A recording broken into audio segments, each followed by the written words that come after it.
Hi YouTube, this is Joe Calton with Calton Cutlery. You can find me on the web, caltoncutlery.com. So, I said in the last video, can't remember what I entitled it, but it was something about silicon carbide sharpening stones underneath the microscope. I said that I would get, I'd see you again real soon. Well, that was like 2 or 3 days ago when I'm finally getting back into the shop. What I was having a hard time was I think it just had too much. Too many different stones. And my thoughts were running all over the place. So what I decided to do was take a little bit of half a step back, and we're just going to focus on the Norton crystalline coarse fine type stones. Okay. Now the reason I say type is because these all might be Nortons, or they might not be. I don't know. I've got 8 or 10 stones up here. We'll go through them a little bit, and then we'll start into going on with the rest of the video. Okay, so the reason that I wanted to do it just on the crystalline ones is because the crystalline stone has got a whole bunch of things going for it. First of all, it's made out of silicon carbide. Okay, so silicon carbide cuts very, very sharp and very, very hard steels also. Not that I've ever really run into anything that a plain Jane old soft arc that's been freshly conditioned wouldn't cut, but the silicon carbide cuts really, really good. Really, and by good I mean really aggressively and really clean. Kind of like if you were to cut a tomato with a very sharp knife versus one that was dull. The sharp knife is going to leave you a nice clean slice through that tomato. The dull knife is going to squash it and then kind of shear it and then kind of rip through the rest of it. Okay, so I believe that, and I hope we'll be able to prove this one way or another, but I really think that the stone, if the stone is sharp, as in sharp I mean freshly conditioned with a proper lubrication and everything, I believe it cuts the edge in such a manner to where the edge is not only sharper but offers better edge retention. And I might be way off on that, but I don't think so, and we'll maybe the microscope will end up proving that one way or another. So anyway, so up here we've got a selection of silicon carbide stones. Alright, right here is the Norton. It's just like this one, the crystalline coarse fine that has been in my shop for a long time. I've used it quite a bit, really like the stone. It's going to stay in the shop. This one here we'll get back to. This one right here is a brand new one. I got it kind of for this series so that we could see what they look like right out of the package. When we're done with it, this one and this combination India stone and the thing of oil are going into my truck.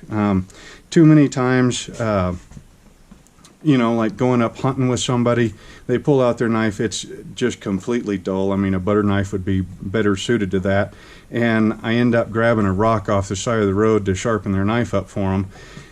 So this will work quite a bit better for that. This one right here is, I'm thinking, a Norton crystalline. Got it at the pawn shop the other day, and it was with the box, so that has a pretty high likelihood of being the Norton crystalline. These two right here, ones I got off eBay. I don't recognize the red box. It says, oh, there are instructions. I didn't notice that before. There are instructions written on the back of this through all the dirt. I want to say it says carborundum on the side. Product by Carborundum. It sure looks like silicon carbide stone. This is another eBay find. Carborundum something or other. It looks like the same class of stones. These two right here we're just going to set aside. Maybe we'll use them another day. These two right here are the ones that we're going to use quite a bit. Actually, we're going to use these three here. So the one that we know is a Norton, or has a high likelihood of being a Norton. This one right here looks like a crystalline or carborundum stone. It's got some dishing going on, which means that it's nice and soft, and releases the, it's got a weak binder, so it releases the particles easy. You can tell a graduation between the fine and the coarse. and it's in really rough shape. So we'll be able to play with that one quite a bit. And then this one right here is another pawn shop find. Same deal. You know, it's got no name on it or anything, but it's got quite a bit of dishing and quite a bit of glazing and, you know, nastiness on it. So anyway, so let's get these other ones out of the way. We'll leave the fresh one, I guess.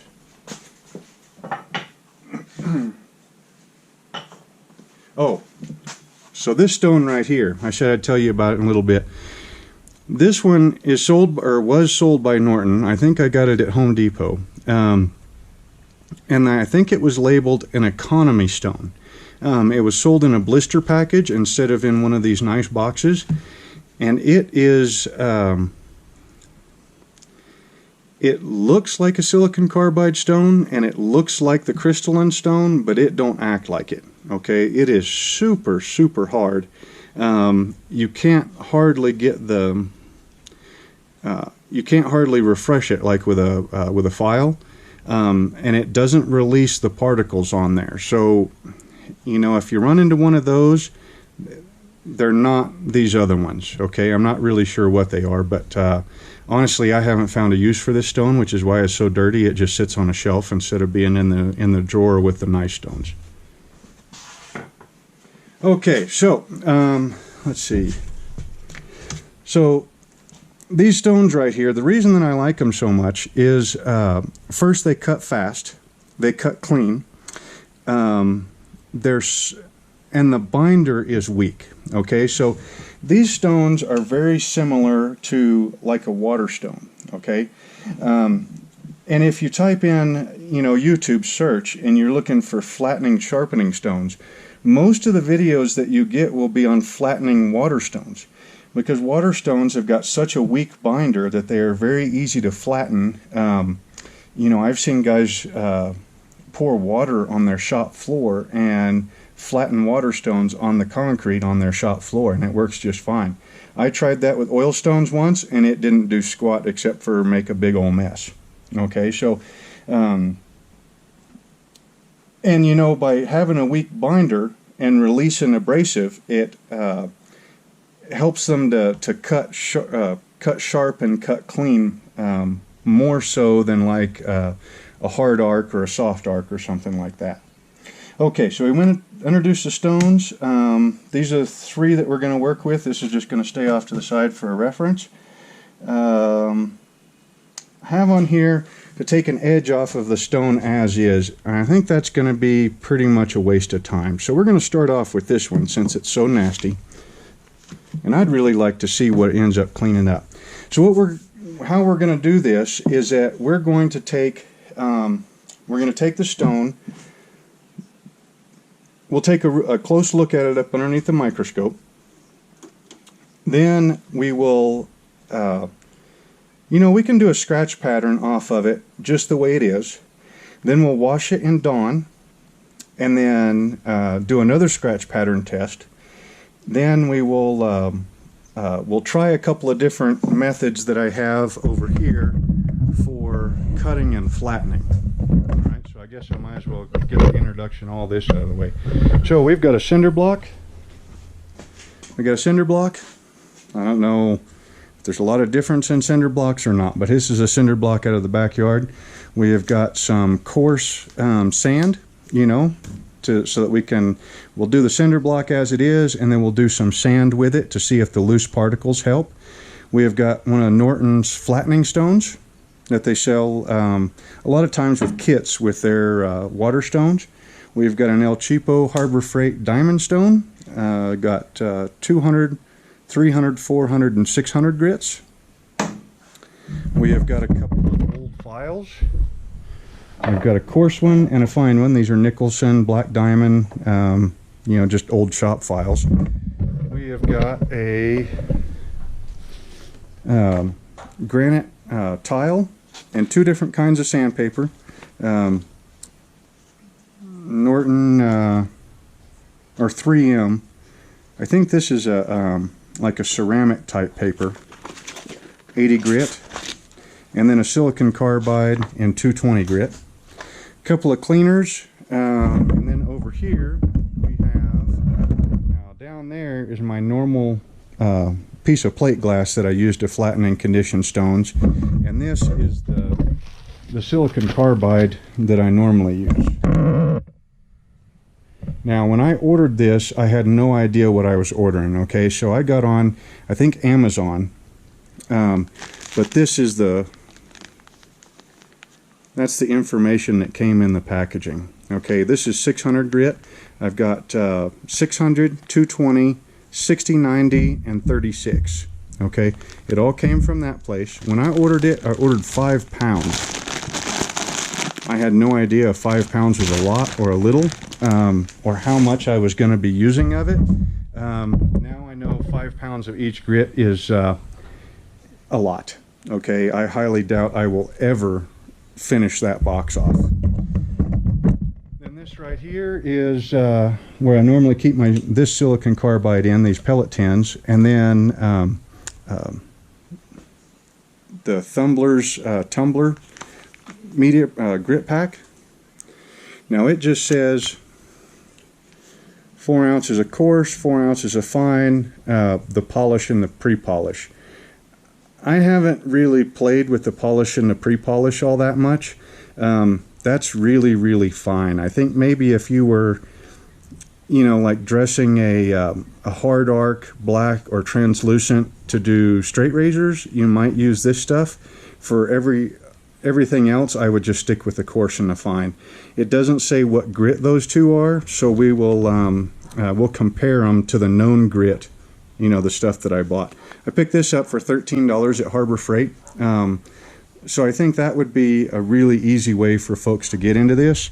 And then this stuff right here is just some plate glass that I found in a house we were working on. We had to replace the furnace the other day, and this plate glass was in the furnace room. It's 1/4 inch thick plate glass. It looks to me like it was in some kind of a shelf type of deal, like a, you know, like a bookcase or something like that.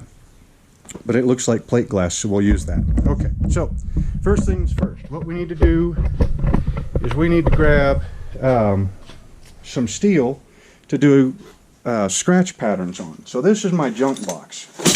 Okay, this is the last, I don't know, 2 or 3 years worth of you know, screw up knives.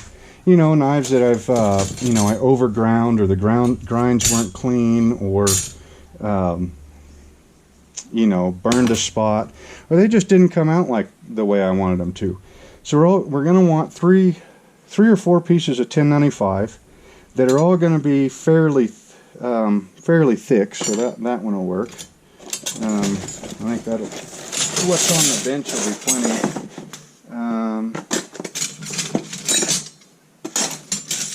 Let's see here. Ah, that was a nice straight razor, but I ground way too thin. So you should always keep around your scrap box, or keep a box with all your scrap knives in it. You never know when you're going to need some for a test like this, or, you know, somebody needs a quick and dirty knife to go digging around in the garden or something, you know, like your father-in-law or whoever. That was kind of a nifty one. Or a knife that you're going to need to do some tests on, like what we're doing right now. That one might be a little thin, but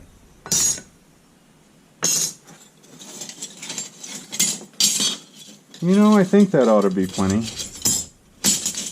Okay.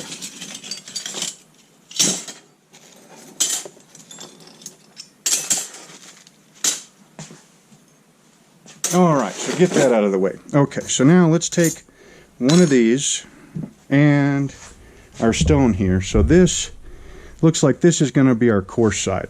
So if we better look at it first. Let's stick it up underneath the scope.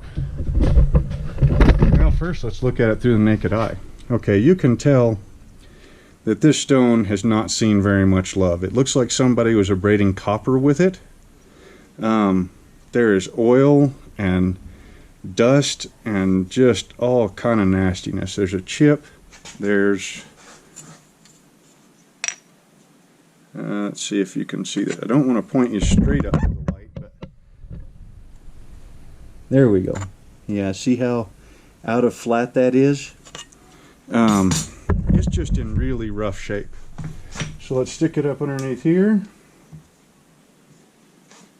and see what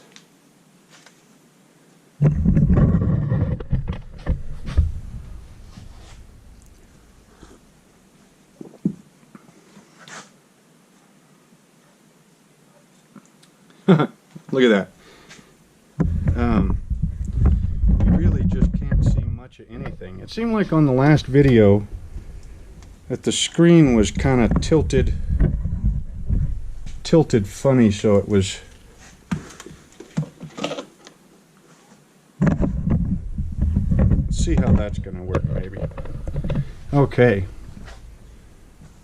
Yeah, you can't really, I mean, you can't hardly even see any individual silicon carbide crystals or shards, you know, kind of whatever you want to call them. All there really is just a whole bunch of trash on top of that stone. So there's not a whole lot to look at. How about this? Oh, now there's a bit of glare from the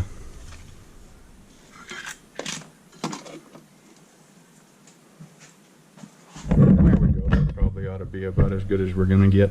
So yeah, this coarse side now looks like a fine side. So somebody suggested using WD-40 on these. So let's come over here.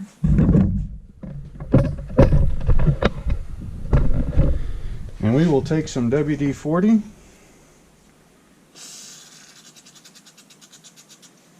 And like I said, this is just a stone straight out of the box from, you know, when I got it on eBay. That's going to be $10.95, multiple quenched.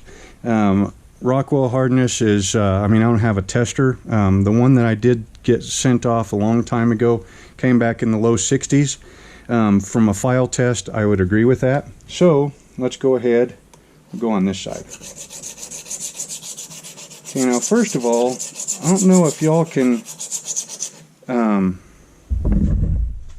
you should be able to hear that. This GoPro does pretty good at picking up sounds. Let me tilt you right up here, kind of hold you with my leg, and you can listen to it cut.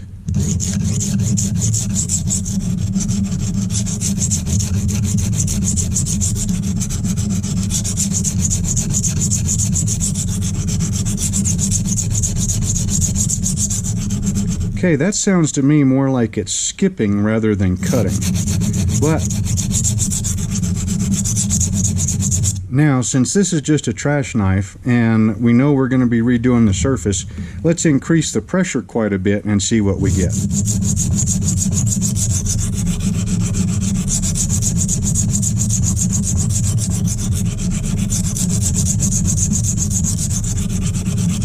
That sounds quite a bit better, but I am putting a lot of pressure on that thing. Okay, I mean entirely too much to be sharpening with.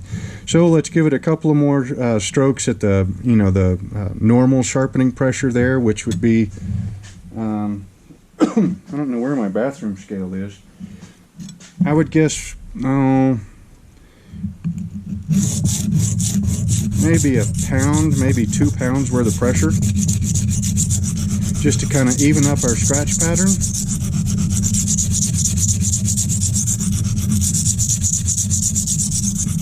Okay, so now we get to see the cleaning qualities of WD-40 on that stone. We'll just wipe it off with a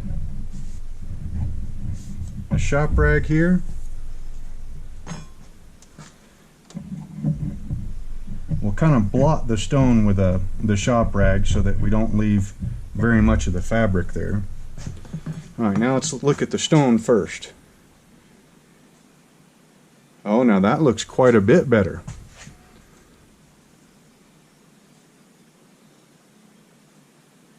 Okay, so that WD-40 did clean quite a bit of the surface of that stone out. Now you can kind of sort of see individual crystals. Now, I think all this real bright stuff in between the crystals is the WD-40, and it's reflecting the light back. kind of like when you mop your floors. You know, you sweep or you vacuum your wood floors, and then they look pretty good, but then you mop them with like Mop and Glow or that Bona stuff or whatever, and they, you know, they look real wet. I think that's what we're seeing in between the crystals. But also look at these crystals like this one right here. Now remember when we were doing we were looking at edges, and we were looking straight down at the edge, and I said if you can see light being reflected back, that means that edge is dull. Well, that same thing is going on here. You see an awful lot of bright light getting reflected off of points. So we cleaned the stone out, but we haven't refreshed the stone very much.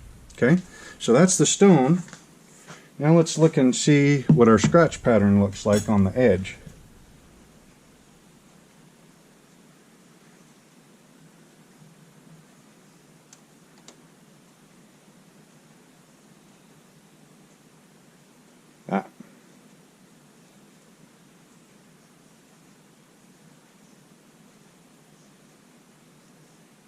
Okay.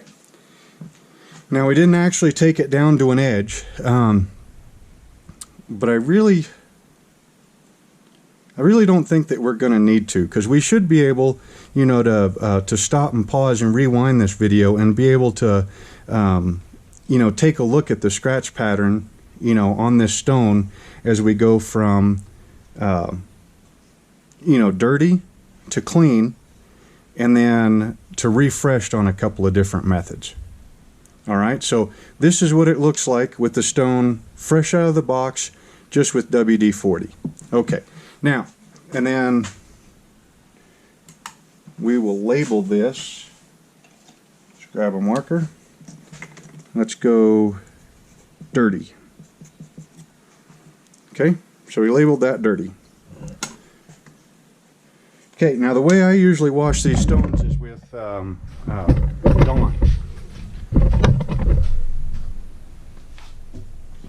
So after I use one of these stones, pretty much every time after I use them, I go ahead and wash them off in the sink, just with Dawn.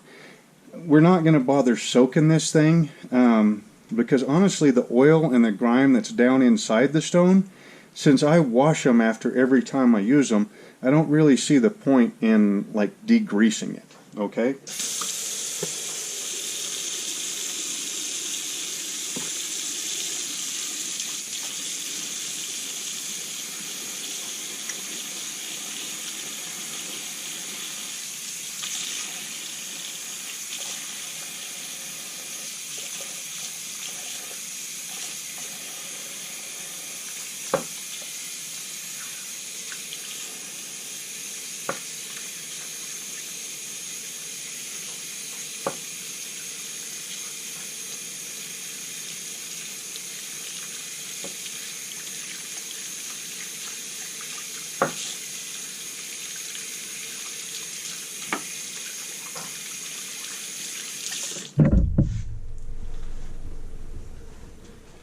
Okay, you know, that stone's looking quite a bit better already. Let's get you in the light here. You know, our copper is gone. It doesn't feel as smooth as what it was anymore. Yeah, but it's definitely, it doesn't feel like, you know, like a freshly lapped or a brand new type surface. Okay, so I think we're at 24 minutes. I'm going to go ahead and shut you down, and then we will start. You know, we'll probably start with the easy. Well, you know what? No, let's go ahead, because we got 24 minutes. So usually 30-minute videos are about what I normally do. So we'll go ahead and use this lapping plate, and then see what we get there. Okay, so you want to use these with a little bit of water. The lapping plate, I've never like soaked it or anything before use. I think it's pretty much a splash and go.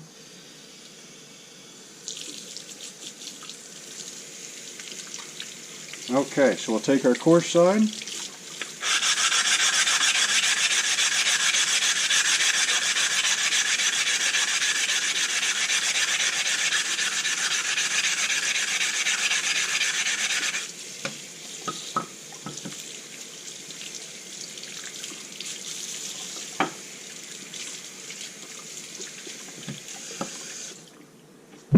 Okay. All right. So let's get over here and dry it off, and then we'll see what we'll see. Okay, so right there, you can really kind of see it. Okay, so this is wet and this isn't yet, but this right here is the part that got contacted with the rubbing block. Okay, this hollow in the middle is not flat yet, but this part right here is not only flat to the rubbing block, but it's also, that rubbing block has conditioned it. Okay, so we'll get to see what the condition off of that rubbing block looks like.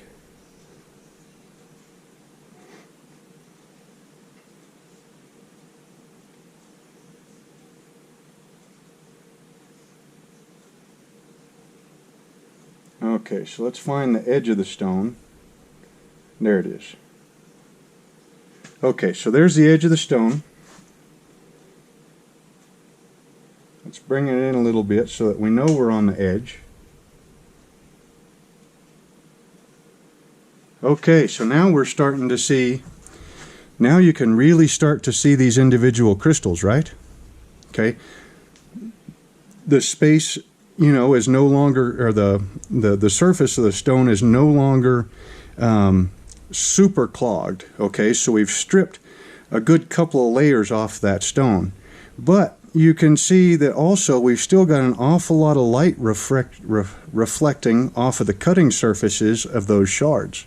Okay, so that portion of the stone, and to show you the difference, let's go. Okay, so that's still, oh, now we're getting into the, okay, so this part right here has not been contacted by the stone.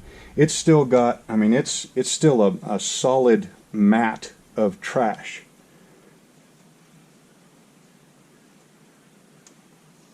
Now this here is the part that has been contacted by the stone, and it has wiped away the top couple of layers of that trash. Okay, but here's the deal. We go ahead and flatten that all the way just on that, okay, and then we go to sharpen something, and we might not have all the trash in between the shards, but we've still got dull shards. You know, they're not sharp. So what's happening, I think, is that rubbing block, sure, it's stripping off the top layer of the abrasive, but it's not stripping it off fast enough or aggressive enough to leave behind a sharp layer of abrasive. Okay? So, you know,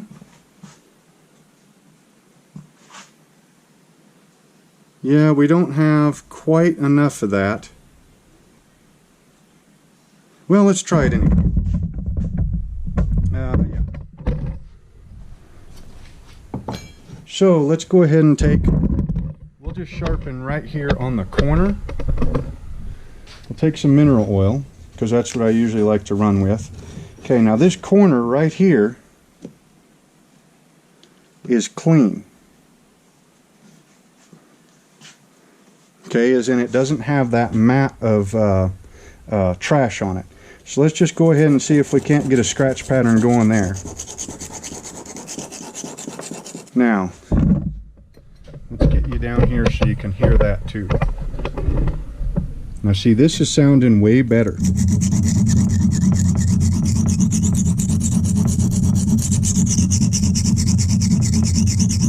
See how that sounds like it's cutting more aggressively?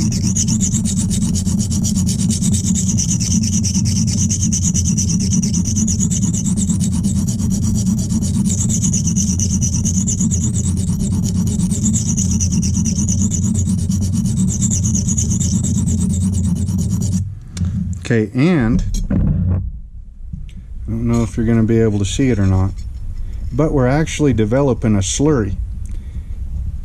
The surface of that stone is now clean enough that you can tell that there's a slurry going on. We'll look at that right quick underneath the scope. that slurry section.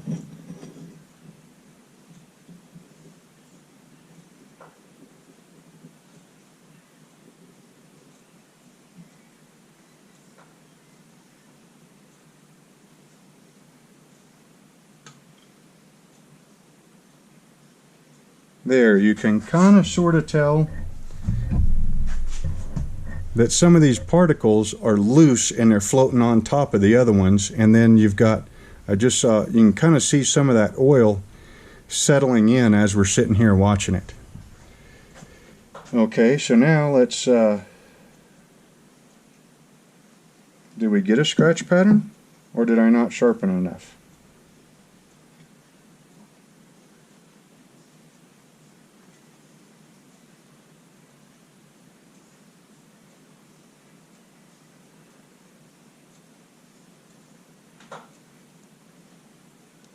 We did get a scratch pattern going on. Okay, now see how we have some really nice deep scratches going on in here? That's because we're slowly getting those shards cleaned up and reconditioned to where they'll cut properly. So the one on top is what we just did.